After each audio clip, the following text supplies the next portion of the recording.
আজ আবারও আমরা বাড়িতে ঠিক করেছি ফুচকা বানিয়ে খাবো। আর তাই ফুচকা বানানোর জন্য আমরা আটা নিয়েছি এবং তার মধ্যে সামান্য সুজি মিশিয়ে নিয়েছি এবং তার সঙ্গে সামান্য বেকিং সোডা সেটা মিশিয়ে নিয়েছি। এরপর এটা জলের মাধ্যমে টাইট করে মেখে নেব। শুধু আটা মাখলেও হতো, তবে আমরা সামান্য সুজি ও বেকিং সোডা দিয়েছি। আমাদের এক পরিচিত ফুচকা কাকু সুজি বা বেকিং সোডার ব্যবহার না করে শুধু আটা মেখে নেয়, তবে আমরা ব্যবহার করেছি।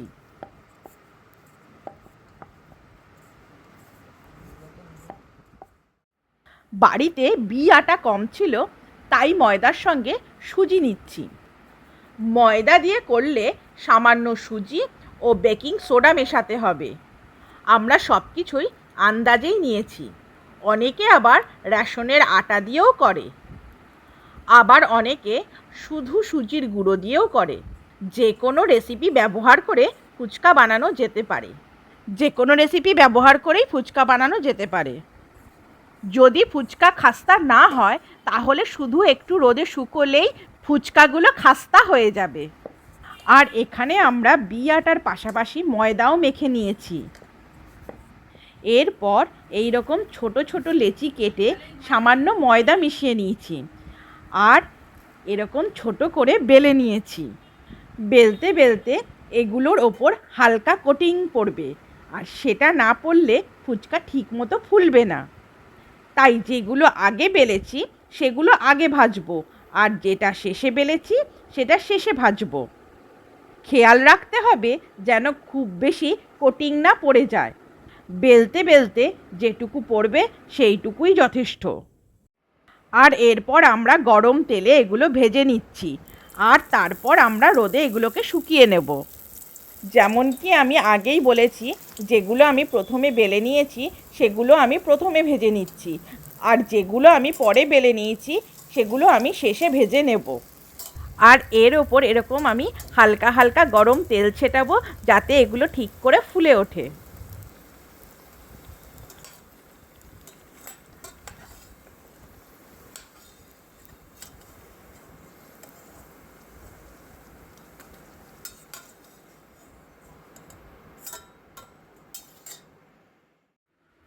এরপর আমরা আমাদের এক পরিচিত ফুচকা কাকুর কাছ থেকে শেখা ফুচকা মশলা বানিয়ে নিচ্ছি। আর তার জন্য আমরা এখানে ধনে, জিরে, শুকনো লঙ্কা, এলাচ, লবঙ্গ, দারচিনি, মেথি, মৌরি এবং জোয়ান নিয়ে নিয়েছি। আর এরপর এগুলো হালকা করে ভেজে নিয়ে গুঁড়ো করে নেব।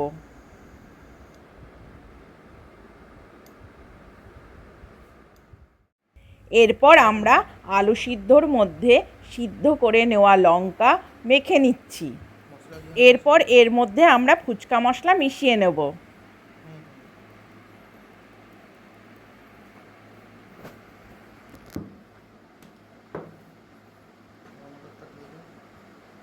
এর মধ্যে সেদ্ধ করে নেওয়া ছোলা ও মটর দিয়ে দিলাম এবং তার সঙ্গে ঝালমুড়ি মশলা দিয়ে দিচ্ছি।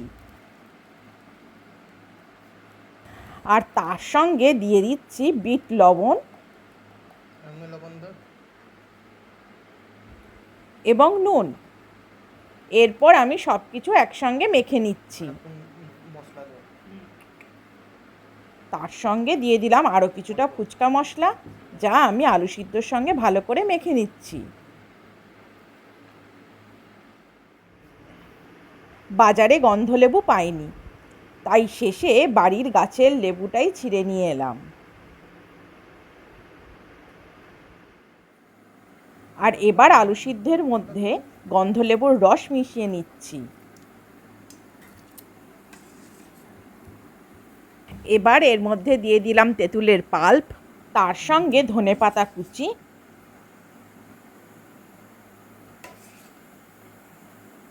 ও কিছু শুকনো ফুচকা গুঁড়ো করে মিশিয়ে নিচ্ছি।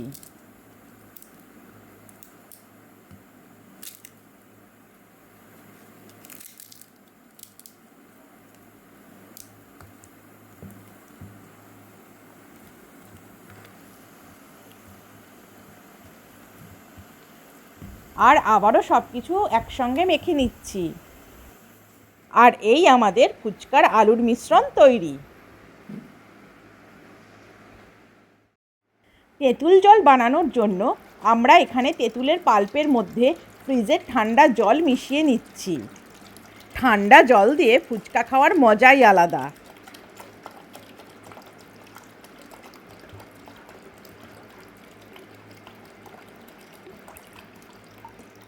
জলের মধ্যে তেঁতুলের পাল্প মেশানোর পর গন্ধলেবুর রস মিশিয়ে নিচ্ছি। লেবুর রস দেওয়ার পর লেবুর টুকরোগুলোকে আমরা জলের মধ্যে ভিজতে দেব। এরপর দিয়ে দিলাম নুন। গন্ধলেবুর রসের পাশাপাশি আমরা পাতিলেবুর রসও মিশিয়ে নেব। সঙ্গে মিশিয়ে নিচ্ছি লঙ্কার গুঁড়ো। এরপর জলটাকে ভালো করে হাত দিয়ে নাড়িয়ে নিলাম। এরপর দিয়ে দিলাম জলের মধ্যে ফুচকা মশলা, সঙ্গে দিলাম বিট লবণ,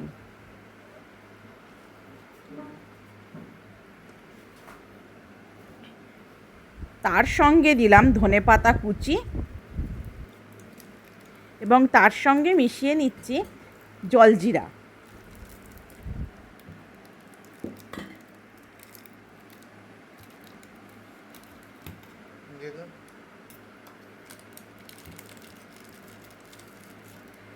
আর তার সঙ্গে মিশিয়ে নিচ্ছি ধনেপাতা, পুদিনা পাতা এবং লঙ্কা বাটা।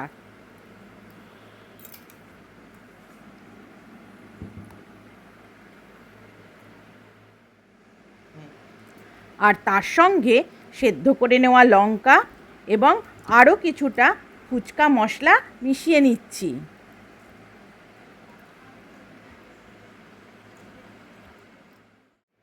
আমাদের ফুচকা খাওয়ার জন্য সব কিছু রেডি। আর এবার ফুচকার মধ্যে আলুর মিশ্রণ ভরে তেঁতুল জল দিয়ে খাবো।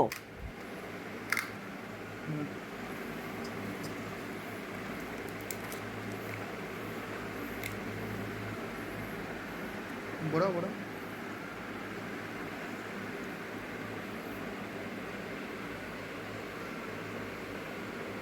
আর বাড়িতে বানানো ফুচকার আলাদাই স্বাদ। এরপর শুধু তেঁতুল জল খাবো। আর এই জলে আলাদা করে তেঁতুল বা মশলা কোনো কিছুই মেশানোর প্রয়োজন নেই।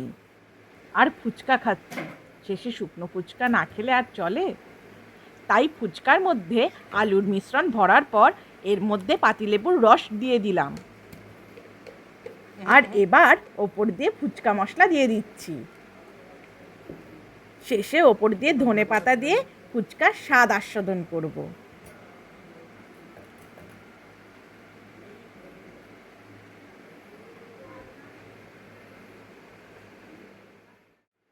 এরপর দই ফুচকা বানানোর জন্য একটা প্লেটের উপর ফুচকার মধ্যে আলুর মিশ্রণ ভরে সাজিয়ে নিয়েছি। এর ওপর দিয়ে সবার প্রথমে দই দিয়ে দিচ্ছি। এখানে প্যাকেট দই ব্যবহার করেছি, কারণ প্যাকেট থেকে দই দিতে সুবিধা হয়। আর এই প্যাকেটের দইগুলো তুলনামূলকভাবে কম টক হয় এবং একটা ক্রিমি ভাব থাকে। প্রত্যেকটা ফুচকার ওপরেই একটু একটু করে দই দিয়ে দিচ্ছি।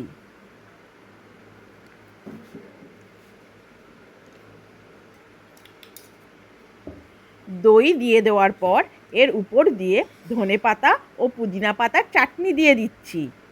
আর আজকের এই ধনেপাতা পুদিনা পাতার চাটনিতে আমরা রসুনের ব্যবহার করিনি।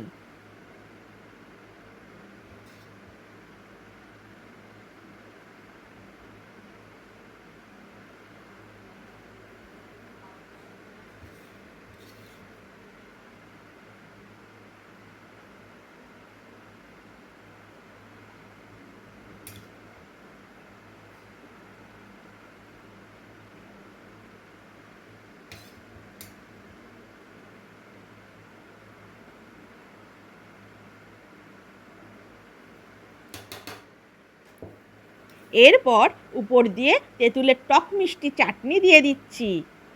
বাড়িতে গুড় না থাকায় কেবলমাত্র তেঁতুল ও চিনি দিয়ে চাটনিটা তৈরি করেছি। তেঁতুলের পাল্প, চিনি, লঙ্কার গুঁড়ো, বিট লবণ এইসব দিয়েই এই তেঁতুলের চাটনিটা বানানো হয়েছে। আমাদের পরিচিত এক ফুচকা কাকু খেজুর ও আমসত্ত্বের পেস্ট করে এই চাটনির মধ্যে মেশাতো। তবে আমরা বাড়িতে যা ছিল তাই দিয়েই বানিয়েছি, আর চাটনিটা বেশ ভালো হয়েছে। প্রত্যেকটা ফুচকার ওপরেই বেশি করে চাটনি দিয়ে দিচ্ছি।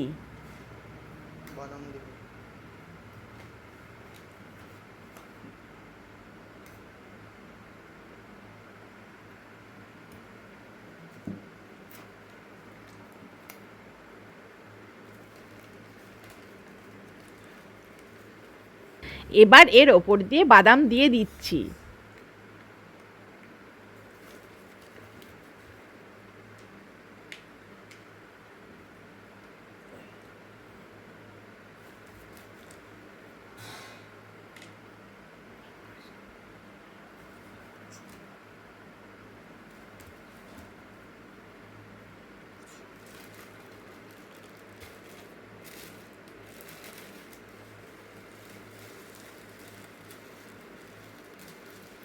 আর শেষে উপর দিয়ে সরু ভুজিয়া দিয়ে দিচ্ছি।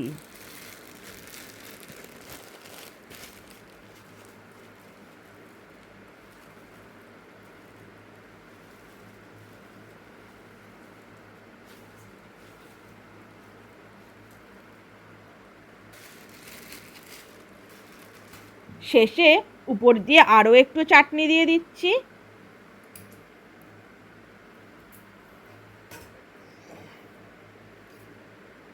আর সব শেষে ফুচকার ওপর ধনেপাতা কুচি দিয়ে দেওয়া হলো।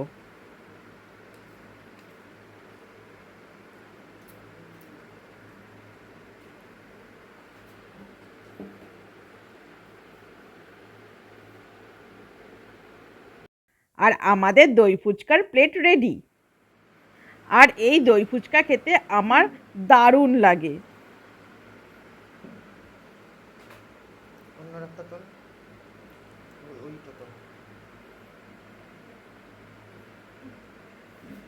আর এবার ওপর দিয়ে আর একটু তেঁতুলের চাটনি দিয়ে আমি এই দই ফুচকার স্বাদ আস্বাদন করব। সব শেষে চুরমুর বানানোর জন্য সেদ্ধ করে নেওয়া আলু এরকম ছোট ছোট করে কেটে নিয়েছি। আর ওপর দিয়ে ফুচকা মশলা ছড়িয়ে দিচ্ছি। তার সঙ্গে দিয়ে দিচ্ছি বিট লবণ।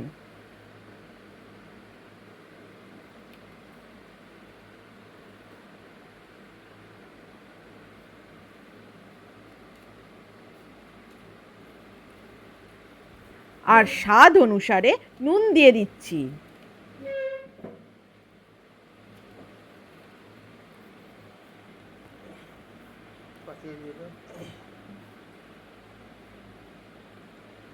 এর ওপর ফুচকার তেঁতুল জল দিয়ে সামান্য তেঁতুলের পাল্প গুলে দিয়ে দিচ্ছি।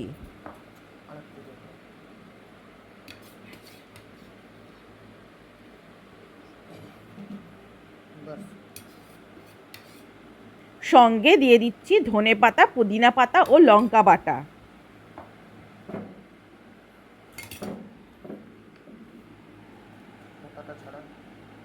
এরপর কিছু সেদ্ধ লঙ্কা মেখে নিচ্ছি।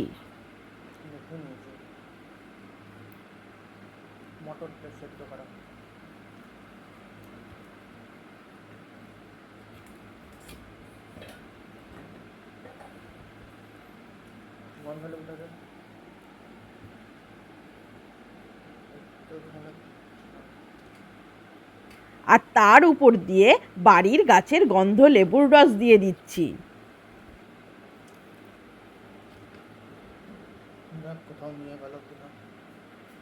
আর তার সঙ্গে কিছুটা পাতিলেবুর রস দিয়ে দিচ্ছি।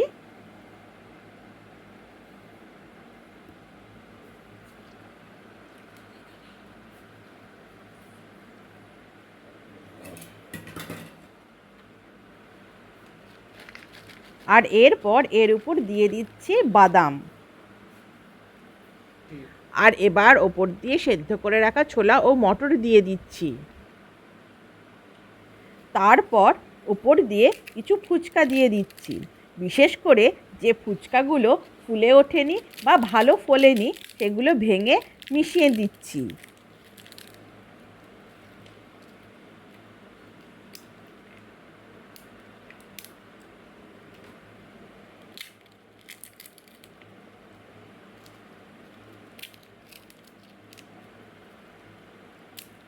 আর সবশেষে ওপর দিয়ে ধনেপাতা কুচি মিশিয়ে ভালো করে চুরমুরটা মেখে নেব।